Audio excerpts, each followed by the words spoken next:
For Crema Media's Polity, I'm Sane Dhlamini. ANC Treasurer General Dr Zweli Mkhize joins me to discuss ANC Presidential race. Siyabonga ngesikhathi sakukhabezela. Siyabonga. Thank you. Okay, so what qualities do you think you'd be bringing to the position, and then the main priorities? I think the first issue is that we have a document that kind of characterizes what leadership qualities we need, and that is about looking at the experience of individual and their ability to unite the organization and the issues of dedication to service.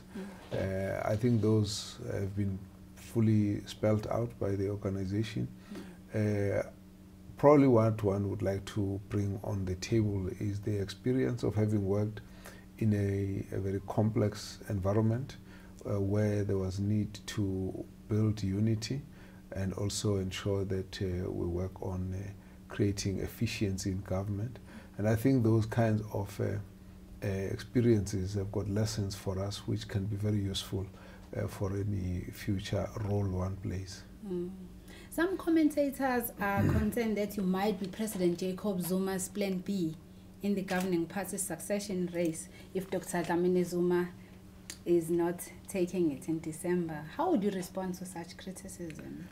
Well, I'm actually surprised that people are not seeing different members of the ANC as themselves, because all of the people who are in the ANC, particularly those who are looking at participating in being elected, all of them have got a relationship with President Zuma. He's the current president, and many of them have got very deep relationship that they've shared over the years. And so unless people are saying that this is a specific statement made by President Zuma that this is plan A, this is plan B, I don't understand where the matter arises. But I can just say that it's important for us to respect the views of the branches who have the ultimate voice in terms of who they would like to select. And at the end of the day, the branches have to look at their own view of the current leadership and make their own determination. And that needs to be respected without undermining that, so that one has come forth simply on that basis that there are branches that have indicated that they wish us to be available. You also promised to keep the party together and build unity within should you be elected. Do you strongly believe that the ruling party can still self-correct? I believe the ANC can be reformed, renewed, and it can correct a lot of the challenges that it's facing. And the first reason why that would happen is because the reason why we know about so much of what are challenges inside the organization is that the members are the ones who are raising that.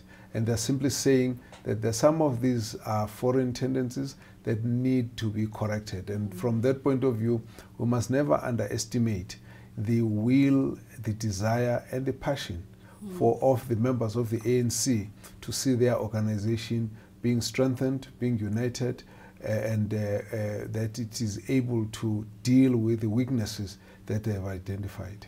You and I are from KZN, so let's talk about the KZN ANC leadership battle. As someone, you have oversaw the election process. What is your take on the matter? Well, firstly, we must understand that the challenges that are currently besetting the KwaZulu-Natal leadership are those of divisions and differences that have not been properly managed. These emerged around the 2014 era and probably 2014, 2015. And these arose out of a situation where the leaders were not able to deal with those tensions which were underneath the surface. And therefore that ultimately played itself out in the early conference. Now, the leadership at national level was already trying to deal with those matters, and several meetings were held, and an effort was made to try and resolve those problems. And the branches were involved, and it became clear that they were not getting resolved. So that is fundamentally where the problem is. The fact that we had an early election was actually a symptom, not the cause of the problem. The fact that people went to court is again another symptom and not necessarily the cause of the problem, but it was because there was already a huge frustration that was happening there. We don't like seeing our members going to court, but at the same time, when we were dealing with this matter, we had to face up to the fact that an arrangement has to be made to bring the different groups together to try and get to the bottom of the problem that we're facing. To deal with the controversial mining charter is to reopen negotiations rather than going to courts. We have discussed this matter several times with the Chamber of Mines as the African National Congress.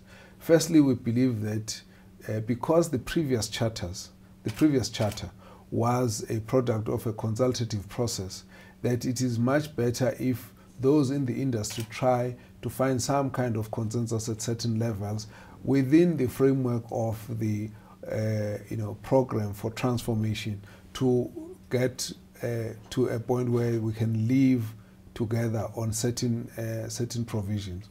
And so the mining charter, the second charter, was being discussed in the backdrop of an already tense relationship that arises from what was called the interpretation of the Black Economic Empowerment provisions. You might recall the talk of once empowered, always empowered. This is a practical matter that affects BEE partners and those who had BEE partners. And in those companies, black partners tend to feel that the lock-in clauses lock them up for too long. Sometimes they miss the right cycle of commodity prices from which they could have earned a lot more money and then exited in the partnership. But because of the lock-in, this is what happened. Now, at a point when the lock-in clause ends, then you have suddenly got a new challenge that when the partners wish to depart, then the question is, do they still qualify or not? And this matter was discussed with previous Minister Ramatlhodi, and we were then saying, can they propose an approach that will avoid going to court? And now, before that matter was resolved, the new issue of the mining charter and the consultation around it. Now, I think we must make no mistake about it. So far as the African National Congress is concerned, would like to see transformation taking place in the mining sector. And that is not a debatable issue. The question of how the matter gets implemented is a matter that needs to be negotiated between the two partners up to a point where we see that it's a reasonable understanding and agreement that gets reached. That's why we feel that that's what needs to be done. Now, if a matter is taken to court, it may be resolved or closed in a manner that is not probably helpful to some of the outcomes that we'd like to see. So that's why we would have felt that it needed to be negotiated. And as the African National Congress, as the ruling party, we had offered ourselves as a facilitator in the case of deadlocks and so on. It's a pity the matter has gone the way it has gone, but we still believe that the industry, the companies, should not all give up. We need to get back to a point where this matter can be still resolved. You also believe that a radical economic transformation is a key element in creating equal opportunities for women in our country.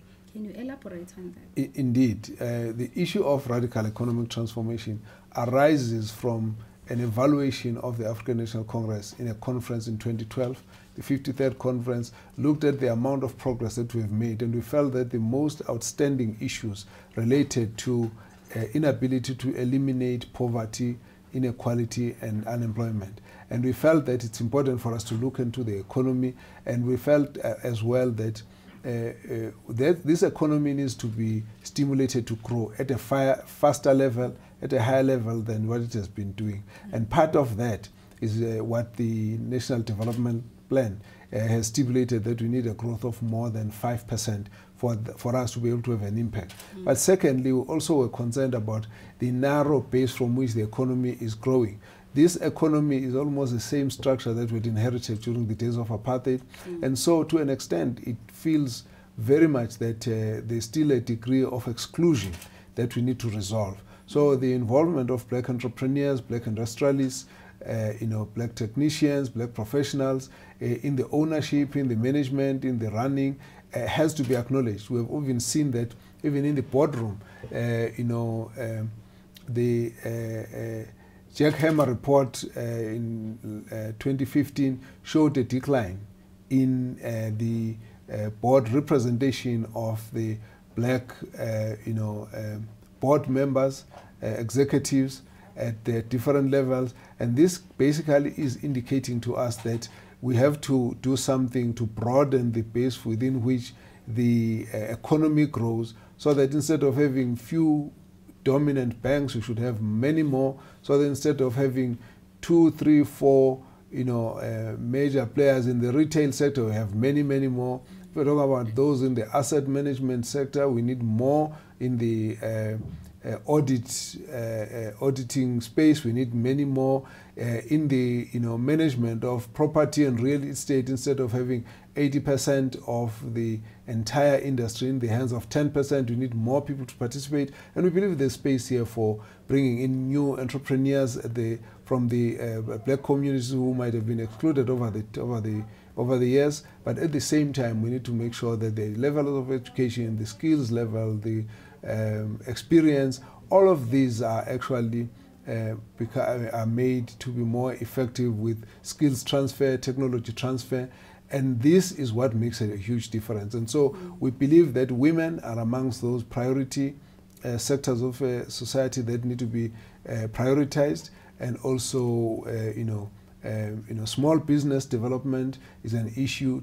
Investment, changing patterns of investment into rural areas for rural development, small towns, informal settlements and townships. It's very, very important, because that's where squalor is. Now you can look now and look at a huge difference that you will see if you look at the highest growth in this country in terms of economic hubs is Sane. If you went out 5 kilometers out of Sane, you are in Alexandra. And again, there you have now suddenly found the highest level of poverty there. And these are the things that we need to balance up. So when we talk about radical economic transformation, we're talking about broadening the ownership, inclusivity, and this is what we have to focus on. At the end of the day, radical economic transformation must be about benefit to the majority of the people, not just a few individuals. Yesterday we saw our President Jacob Zuma axing Higher Education Minister Blade Nzimande in his recent cabinet reshuffle. Do you agree with the ANC SG, that the tripartite alliance's relationship is at its lowest? Yes, there has been for the past few months and years quite a lot of tensions playing itself out in the open between the African National Congress and the South African Communist Party and within the alliance structures. So I believe that any activities such as the one that has happened could have an impact on this kind of relationship. And that's why at a personal level, I believe that we need to have an urgent bilateral meeting between the African National Congress and the South African Communist Party so that we can deal with the issues of misunderstanding, disagreements that will arise out of these kinds of matters, because these are issues that have been playing out in the public over a period, and we need to then say anything that impacts on them needs to be discussed fairly urgently. And so I believe that an urgent discussion is needed. A very interesting thing was we had this week that state capture has been declared as South Africa's word of the year. Would you agree with that?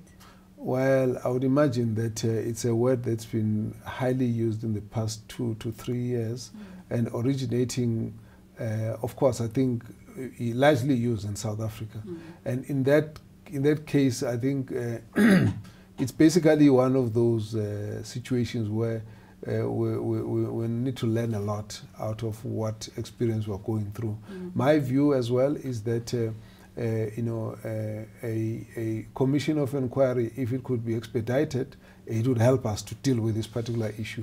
And going forward, it basically means that we need to use this space to be able to correct a lot of issues in terms of defining our relationships as individuals, business to business, private sector to government, individuals to government, individuals to private sector, and also look at whether there's any legislation that we need to put in place to prevent this now that we've become aware of it.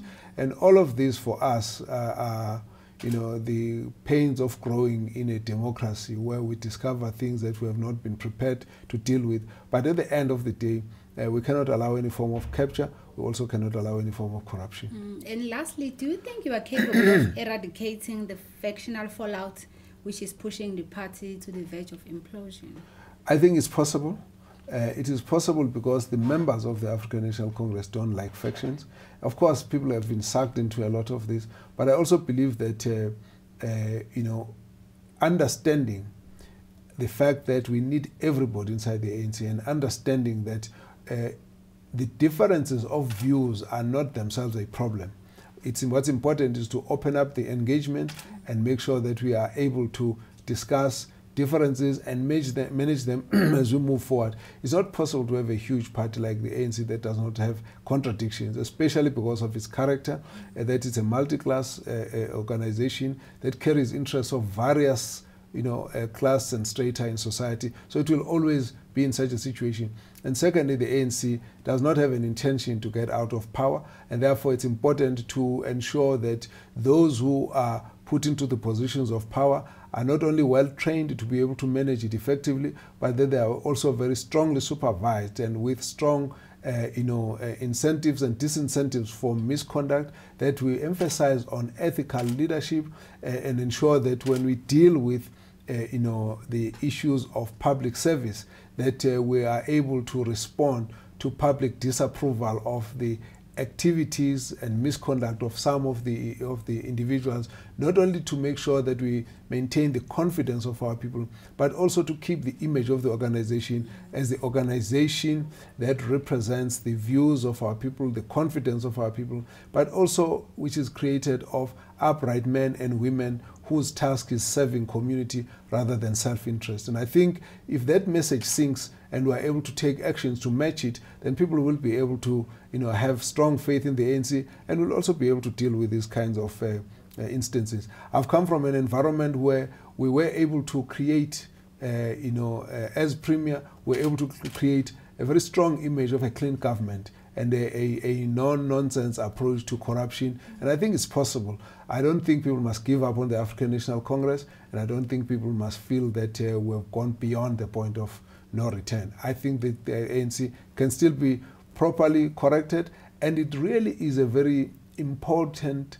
vehicle in society because of its history, because of its contribution, because of its policies. And we always say to young people that the African National Congress is actually not so much about the history more than it's about the future. And therefore, we need to make sure that we match our convictions with our actions. Thank you very much for your time, Kabazela. Thank you. Thanks. Sure.